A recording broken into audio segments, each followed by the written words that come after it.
ngayon, teka, balik muna ako sa kwento ko. Yun na, 2019, ginawa natin mayor si Mayor Vico. Ang budget po noon, 10 billion pesos. Okay? Ngayon po, ang budget ng Pasig, alam nyo na kung magkano. Nagkaroon pa tayo ng 2 years na pandemya, 2.5 years na pandemya, lockdown tayo, sarado pong komerso. Yung ibang lungsod, bumaba ang koleksyon sa Pasig, tumaas. Ang budget po ng Pasig ngayon is 22.4 billion pesos, di ba? Actually, sinasabi ni Councilor Maru, 22.3. Pero ang totoong budget natin is 22.390 million. So, 22.4 billion na, di ba? Pero po kayaman natin lungsod. Kaya bakit importante ang sinasabi ko nito? Para maintindihan ninyo, ha? Dahil pag yumayaman po ang ating lungsod, dumadaming programang na ibababa sa tao. Example na lang po natin, senior citizens, di ba? Yan kanina, taas ang kamay ang ating mga senior. Ang programa natin na sa senior, ito naman, before 2019, bago po 2019.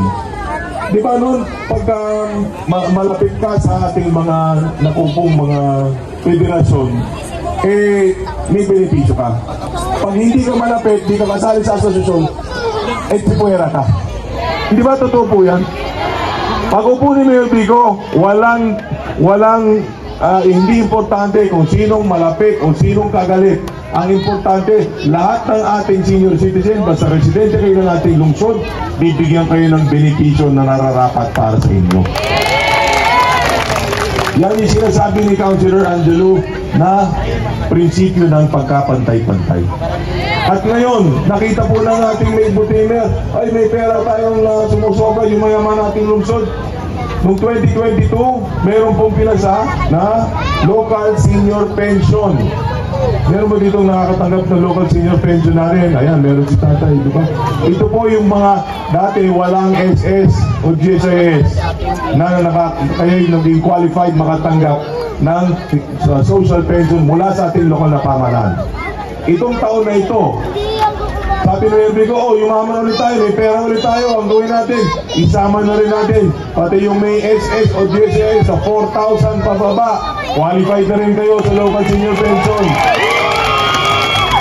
Kasi meron talagang disability na maaaring panghabang buhay.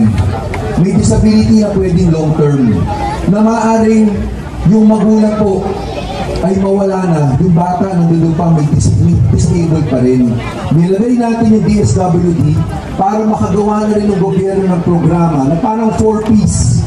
Para kahit mamatay yung magulang, yung anak na may disability, matutulungan financially ng national at local government.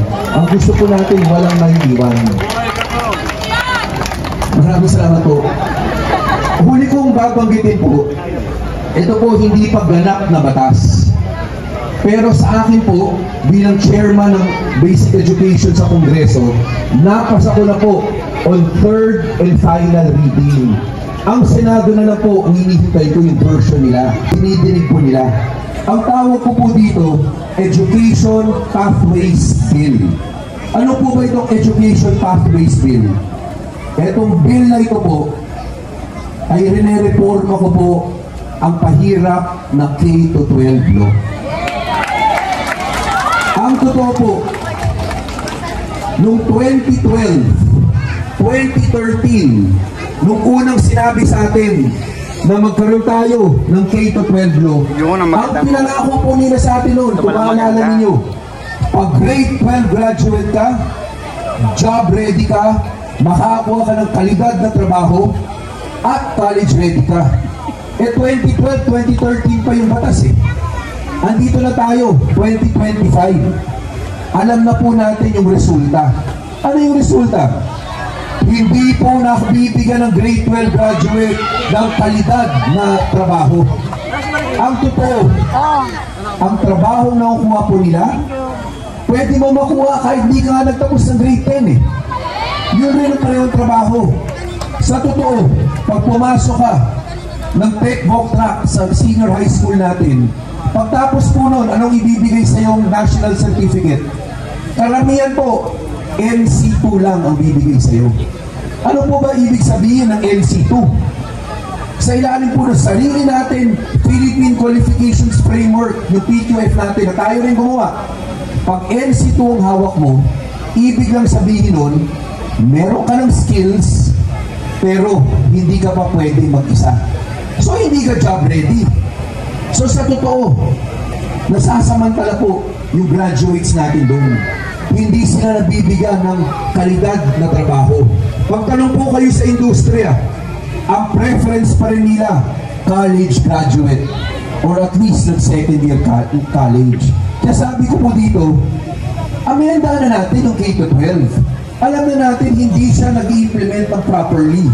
Ito po yung proposal ko. Una, grade 10, may graduation na muna tayo. After that, yung gusto magtrabaho, payagan na natin dahil yung trabaho na bibigay sa grade 12 at grade 10, pareho lang. So payagan na natin siya.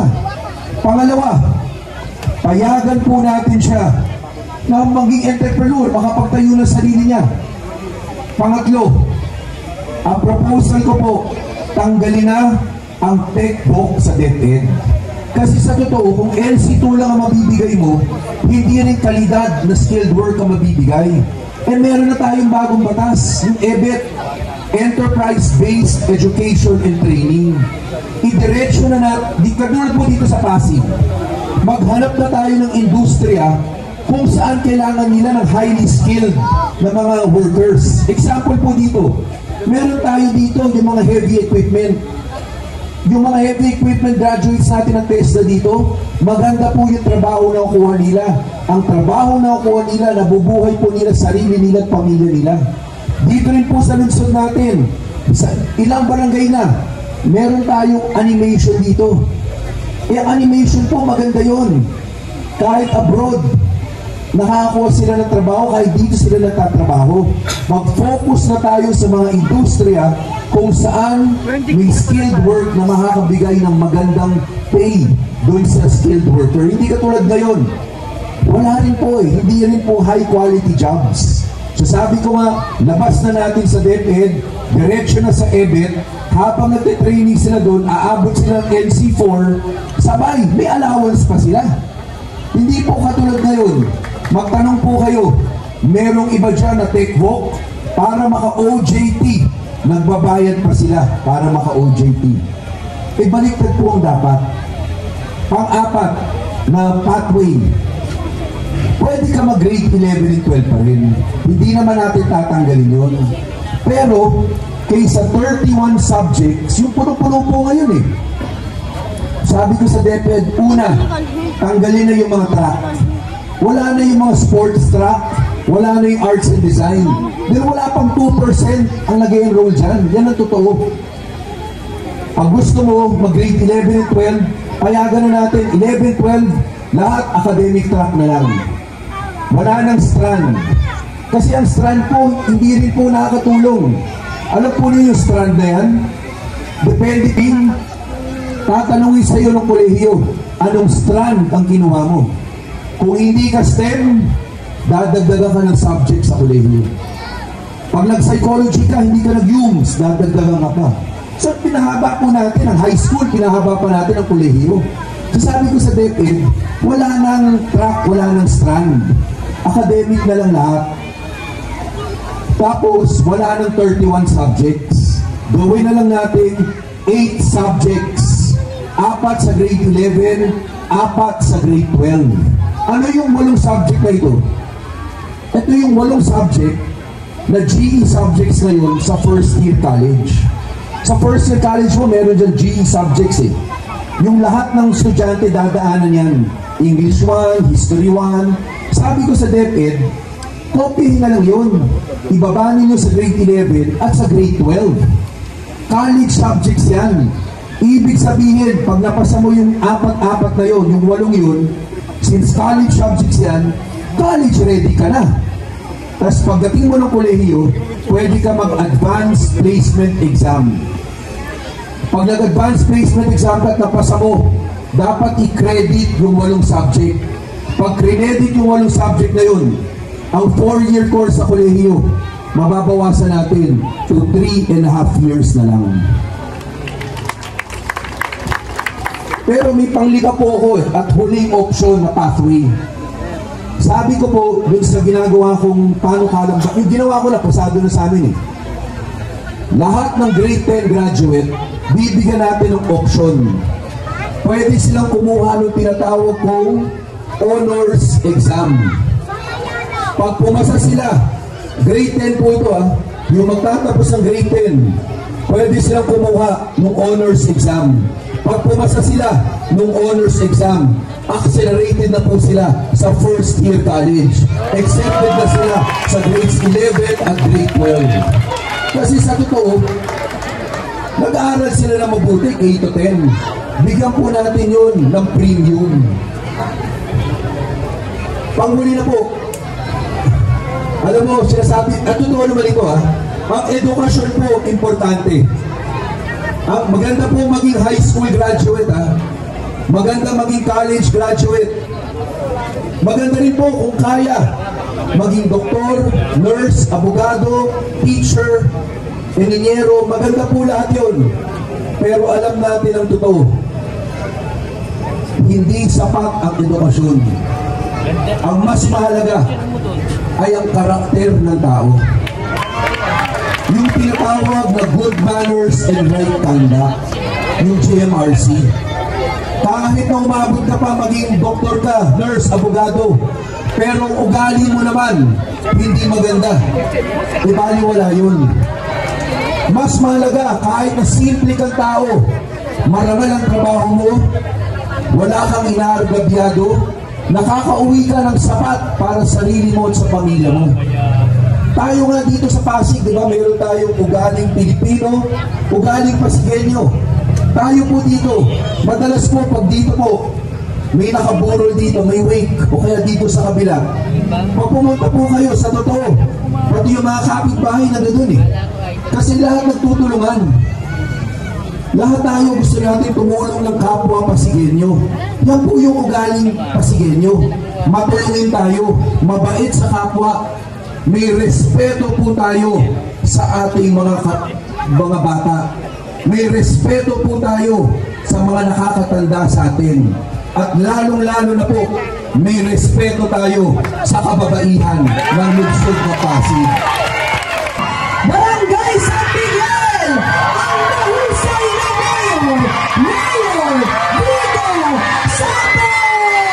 Magandang gabi, Barangay San Miguel! Grabe ang energy dito sa San Miguel! Maraming salamat po sa napakainit na pagtanggap sa bidding ng Pasig. Maraming salamat po. Pero gusto ko po malaman, nasan ba ang pinakamalalakas sumigaw dito? Nasaan po ba ang mga taga Masagana? Nasaan po ang mga taga Sitio Kumunoy? Nasaan po ang mga taga Monaco, Grand Monaco? Nasaan ang mga taga Carunjo?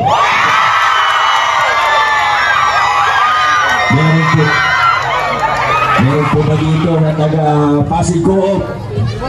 Ayun, may isa. Ayun siya. Okay. Pagkakagalit ko sa inyo. Medyo lugi si ate sa palakasan ng sigaw. Nasaan po dito ang mga taga Asuncion? Ay, nakani. Ganyan gabi po sa inyo. Grabe ako Barangay San Miguel, ano? Ibang klase po kayo. Maraming salamat po talaga.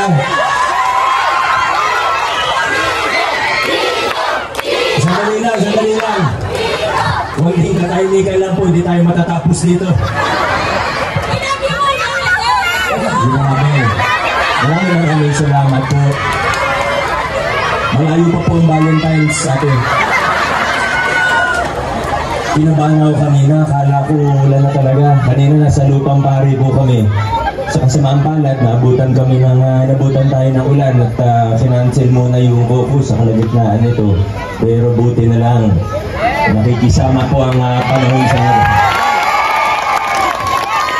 Grabe. Ibig sabihin, nasa tono na yung kanta ni Consial Maro Martinez. Thank you. Ramon Simaro, ang pumatay kay Delilah. Naalala niyo pa po noong 2019, nag-meeting din po kami dito. Nakakatawa yung itsura natin dito. Dito nakasampa kami sa pickup truck. May kasama po ako, yung kamukha ni Jimmy Santos. Joke lang, hindi ako sumbong. Alala niyo po, hindi na kami. Medyo nakakatawa yung itsura natin kasi medyo napuno yung bandang dulo na yun eh. Medyo malapit na yung eleksyon. Kung di ako nagkakamali, Mayo na yun eh. 2019, tama ba yung naalala ko? Kaya medyo excited na talaga yung mga tao nung panahon na yun. Napuno natin yung kalsada. Kasi siguro mga ganito rin tayo karami. Kaso kumbaga, pag ganito, nakasildo tayo. Kaya tuwing may dadaan na sasakyan, diba, uurong, maatras kayo. Pag nagpas ng sasakyan, abante na naman kayo. Nakakatawa itsura natin nun.